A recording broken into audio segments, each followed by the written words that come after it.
Hello students, I hope you all are doing very well. So आज की video में हम मैथ्स का एक बहुत ही इंटरेस्टिंग टॉपिक देखेंगे which is Venn diagram. Venn diagram क्या होती है बच्चों? बहुत से बच्चों को ये टॉपिक थोड़ा सा डिफिकल्ट लगता है, बट ये बिल्कुल भी डिफिकल्ट नहीं है। एंड आई होप इस वीडियो के बाद तो आपको ये बिल्कुल भी डिफिकल्ट नहीं लगेगा, और इनफैक्ट ये आपको बहुत ही इंटरेस्टिंग टॉपिक लगेगा और आप इससे रिलेटेड क्वेश्चन को बहुत ही ईजिली सॉल्व कर सकते हैं। So let's start our video. So Venn diagram के लिए हमें क्या चाहिए होता है? We use rectangle for universal set. हम एक वेन डायग्राम के लिए रेक्टेंगल यूज करते हैं जो हमारे पास यूनिवर्सल सेट यू से डिनोट होता है, and it's subset A and B as closed. और दो सबसेट्स हम इसके यूज करते हैं, ए और बी, जिसको आप सर्कल से मोस्टली जो है वो शो करते हैं।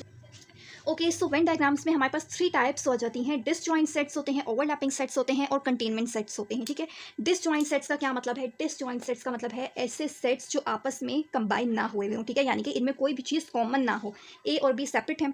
ओवरलैपिंग सेट्स किस तरह के सेट होते हैं? ऐसे सेट्स होते हैं जिसमें कुछ कॉमन हो, जैसे ए हमारे पास सेट है 1 एंड 2 और बी हमारे पास सेट है 2 और 3।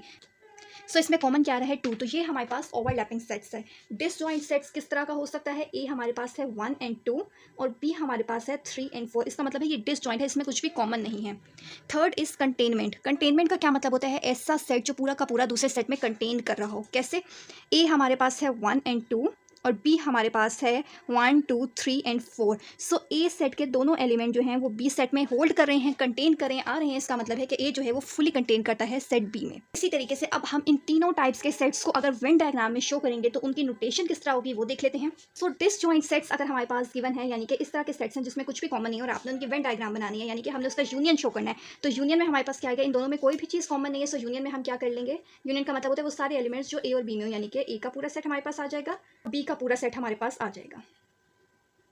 ठीक है, सो ए यूनियन बी में हमारे पास ए और बी के दोनों सेट्स आ जाएंगे। इसी तरीके से अगर हमारे पास इस तरह का सेट है जो ओवरलैप है, यानी कि उसमें कुछ एलिमेंट्स कॉमन है और हमने उसका यूनियन लेना है, तो फिर ए यूनियन बी हम ओवरलैपिंग सेट्स का किस तरह लेते हैं? ए यूनियन बी, यानी कि वो सारे एलिमेंट्स जो ए में भी हों और बी में भी हों। सो उसके लिए हम क्या करेंगे? वो सारे एलिमेंट्स जो ए में भी हैं और बी में भी, यानी कि सारे ले लेने यूनियन। तो ए और बी आपने फुली कलर्ड कर देना है। ठीक है, यूनियन बी में हमारे पास ए और बी पूरा रीजन जो है वो कलर्ड हो जाएगा। इसी तरह ए इज कंटेन्ड इन बी, इसमें हमारे पास क्या आएगा? ए कंटेन करता है बी में, यानी कि वो वाला पार्ट हमने लेना है। ए पूरा का पूरा कंटेन करेगा बी में, तो हमने किस पार्ट को कलर करना है? हमने इस पार्ट को कलर कर देना है। इसको कलर क्यों किया है? क्योंकि ए जो है वो बी के अंदर कंटेन करा है, इसलिए हमारे पास ये वाला रीजन आ जाएगा। ए इंटरसेक्शन बी का क्या मतलब है बच्चों? डिसजॉइंट सेट्स हैं तो हम उनका इंटरसेक्शन कैसे लिख सकते हैं? डिसजॉइंट है, यानी कि कुछ भी कॉमन है ही नहीं, तो हम इसका इंटरसेक्शन ले ही नहीं सकते। तो हमारे पास कोई भी एरिया इसमें कलर्ड नहीं होगा, यानी कि इसमें कोई भी चीज़ जो है वो कॉमन नहीं आ रही। ओवरलैपिंग सेट अगर हमारे पास है तो इसमें क्या चीज़ कॉमन होगी? वो वाला पार्ट कलर करना है जो ए में भी है और बी में भी है।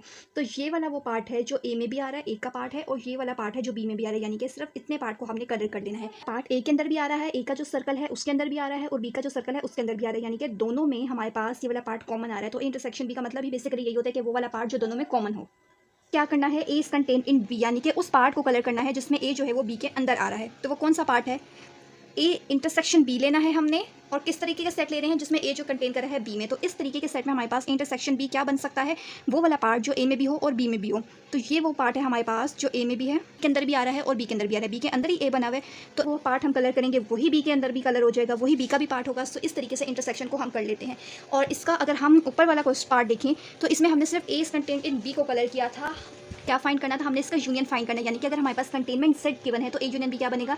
यानी कि वो सारा पार्ट जो ए में भी है और बी में भी है। सो ये वाला पार्ट ए है, ये वाला पार्ट बी है, तो हमें क्या करना है? हमें इनका यूनियन ले लेना है। यूनियन का मतलब ही क्या होता है बच्चों? यूनियन का मतलब होता है सारा पार्ट। सो ये हमारे पास पूरा सर्कल आ जाएगा। क्यों? हम एक कंटेनमेंट सेट ले रहे हैं, तो उस तरीके के सेट में, यानी कि इस तरह का सेट जिसमें एक सेट पूरा का पूरा दूसरे के अंदर कंटेन कर रहा है, ये ए सेट है, ये पूरा का पूरा बी सेट के अंदर कंटेन कर रहा है। तो अगर इस तरीके के सेट का हमने यूनियन लेना होगा तो यूनियन में क्या आएगा? पूरा सेट आ जाएगा। जो बड़ा सेट होता है वही बेसिकली आ जाएगा, क्योंकि उस बड़े सेट के अंदर ही छोटा सेट कंटेन कर रहा है, आ रहा है। ठीक है, इसी तरह अगर हमने इस तरह का सेट ले रहे हैं, कंटेनमेंट सेट ले रहे हैं, और उसका इंटरसेक्शन फाइंड करना है, यानी कि वो वाला पार्ट फाइंड करना है जो इन दोनों में कॉमन हो। सो ये वाला पार्ट, ये छोटा पार्ट ले लेंगे। क्यों? क्योंकि बड़े के सर्कल के अंदर ही छोटा सर्कल कंटेन कर रहे हैं ना, लाई कर, इसलिए हम छोटा वाला पार्ट ले लेते हैं। यूनियन में बड़ा सर्कल आ जाता है और इंटरसेक्शन में हम स्मॉल वाला पार्ट ले लेते हैं। हमें कॉम्प्लीमेंट फाइंड करना है, यानी कि यू में से ए को माइनस कर देना है। यू हमारे पास ये पूरा यूनिवर्सल सेट है, इस पूरे यूनिवर्सल सेट में से अगर हम इस ए को माइनस कर दें, निकाल दें, अच्छा, तो हमारे पास कौन सा एरिया आएगा? इस एक सर्कल को छोड़ के बाकी सारा एरिया हमारे पास आ जाएगा। तो ये इस तरीके की हमारे पास वेन डायग्राम बन जाएगी, यानी कि पूरे ए सर्कल को छोड़ के उसके बाहर का एरिया हमारे पास ए कॉम्प्लीमेंट आ जाता है। ओके, सो इसमें एक क्वेश्चन देख लेते हैं बच्चों। अगर हमारे पास डिमॉर्गन लॉज गिवन है और उसे थ्रू वेन डायग्राम प्रूव करना है तो किस तरीके से कर सकते हैं। डिमॉर्गन लॉ हमारे पास क्या होता है, ए यूनियन बी का कॉम्प्लीमेंट इक्वल होता है A complement intersection B complement. तो सबसे पहले लेफ्ट साइड ले लेते हैं, यानी कि ए यूनियन बी। तो ए यूनियन बी में हमारे पास कौन सा पार्ट आ जाएगा बच्चों? अभी हमने पीछे देखा था ए यूनियन बी का मतलब है वो सारा पार्ट जो ए में भी हो और बी में भी हो, यानी कि यहाँ से लेके इन दोनों सर्कल्स को फुली हमने कलर कर लेना है। क्या करना है, ए यूनियन बी करने के बाद हमने क्या करना है, इसका कॉम्प्लीमेंट करना है, यानी कि यू में से हमने इस पूरे कलर एरिया को निकाल देना है। तो यू में से जब हम इस पूरे कलर एरिया को माइनस कर देंगे तो हमारे पास कौन सा रीजन आ जाएगा, हमारे पास यू का ये सारा रीजन आ जाएगा। सो इस तरीके की हमारे पास वेन डायग्राम बन जाएगी। ए यूनियन बी का मतलब वो सारा एरिया जो ए में भी है और बी में भी है, पूरे सर्कल्स कलर्ड हो गए। अब हमने कॉम्प्लीमेंट ले लेना है। कॉम्प्लीमेंट का मतलब यू में से हमने इस कलर पार्ट को निकाल देना है। तो इस यू यूनिवर्सल सेट में से जब हमने इस कलर पार्ट को निकाल दिया तो ये पूरा रीजन जो ब्राउन से कलर्ड हुआ है ये हमारे पास आंसर आ जाएगा। इसी तरह से राइट हैंड साइड देखते हैं। राइट हैंड साइड क्या है, A complement intersection B complement. तो ए कॉम्प्लीमेंट सबसे पहले हम ए कॉम्प्लीमेंट ले लेंगे। ए कॉम्प्लीमेंट का क्या मतलब होता है, यू माइनस ए, यानी कि यू में से जब हम इस पूरे ए को माइनस कर देंगे तो कौन सा एरिया आ जाएगा, यू में से सिर्फ ए वाले सर्कल को छोड़ के बाकी सारा एरिया हमारे पास आ जाएगा। सो ए कॉम्प्लीमेंट में हमारे पास कौन सा एरिया आएगा, यू। ए कॉम्प्लीमेंट का मतलब होता है यू माइनस ए, यानी कि यू में से हमने पूरे ए सर्कल को छोड़ के बाकी एरिया को कलर कर दिया। नेक्स्ट हमारे पास है बी कॉम्प्लीमेंट। बी कॉम्प्लीमेंट क्या होता है, यू माइनस बी, यानी कि यू में से हमने इस बी वाले पूरे सर्कल को छोड़ के बाकी सारे एरिया को कलर कर लेना है। सो इसके लिए मैं थोड़ा डार्क कलर ले लेती हूँ। हम डार्क ब्लू से इसको शो करते हैं ताकि थोड़ा सा डिफरेंस हमारे पास क्लियर हो। बी कॉम्प्लीमेंट का मतलब यू में से बी को माइनस कर देना है।